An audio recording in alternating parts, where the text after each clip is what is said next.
વાળા લેબોરેટરી વાળા બધા એના જ છે અને સત્તાધારી પક્ષના લોકોનું આમાં સમર્થન છે.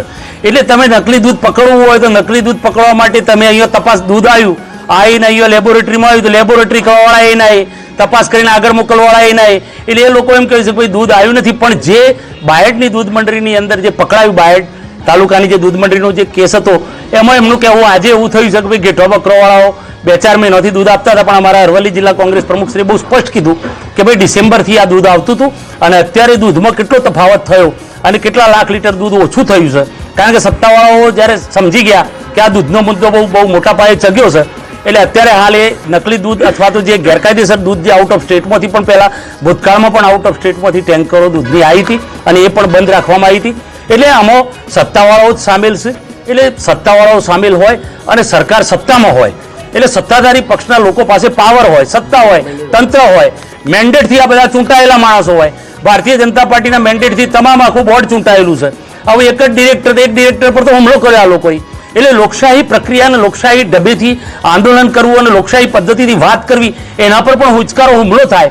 એટલે લોકશાહી મરી પરવાડી હોય, અભિવ્યક્તિની આઝાદી આ દેશમાંથી ખતમ થતી હોય અને દેશ સરમુખત્યારશાહી તરફ જતો હોય ત્યારે ચોક્કસપણે પશુપાલકોએ જાગૃત થવું પડશે. અને દૂધ પીનારા જે શહેરની અંદર સવારમાં થેલીમાં દૂધ લઈને સવારમાં જે પીવું છે ઝેર પીવું છે એટલે એ લોકોએ પણ જાગૃત થવું પડશે.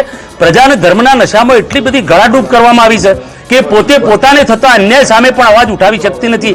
આવી પરિસ્થિતિનું નિર્માણ ભારતીય જનતા પાર્ટીના છેલ્લા 30 વર્ષના શાસનમાં ગુજરાતની અંદર થયું છે. અને આપ જાણો છો કે આ પ્રતિથી આપણને સાબરડેરી આટલી મોટી જીવાદોરી સમાન પશુપાલકોની સાબરડેરી અને એની અંદર પણ નકલી દૂધનો કારોબાર ને ઝેર લોકોને વેચવાનું કામ જો સત્તાવાળાઓ જ કરતા હોય તો ભગવાનને પણ અમે તો પ્રાર્થના કરીએ છીએ કે ક્યોકથી તો તમે જાગો. લોકો તો પણ કુંભકર્ણની નિંદ્રામાં છે, પશુપાલકો ડરી રહ્યા છે, ડરની રાજનીતિથી કોઈ બોલી શકતું નથી, પણ ભગવાન પણ ચોક્કસપણે આમના ઉપર ન્યાય કરશે એવું અમને લાગે છે. હાલ જે પ્રકારે રજૂઆત કરવામાં આવી, રજૂઆતમાં એક મુદ્દો એવો પણ હતો કે હાઈકોર્ટનું શરણું લેવામાં આવશે. એ શરણું લીધું કોઈ કાર્યવાહી કરવામાં આવી છે કે કેમ?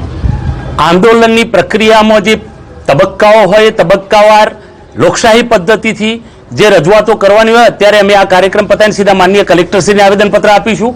તમામ પશુપાલકોને જાગૃત કરીશું, એક મોટી મહાપંચાયત બોલાવીશું અને છતાંય સત્તાવાળાઓના કાન આંબળવાનો પ્રયત્ન કરીશું. વિરોધ પક્ષની ભૂમિકા હંમેશા સત્તાધારી પક્ષના લોકો જે ખામીઓ કરતા હોય અને લોકો સાથે અન્યાય કરતા હોય અન્યાયની સામે અવાજ ઉઠાવવાનું કામ વિરોધ પક્ષનું હોય અને એ કામ અમે કરી રહ્યા છીએ. આવનારા દિવસોમાં સત્તાવાળાઓના કાન અને આંખ જો નહીં ખુલે તો આવનારા દિવસોમાં હાઈકોર્ટનું શરણું પણ લેતો કોંગ્રેસ પાર્ટી ખચકાશે નહીં.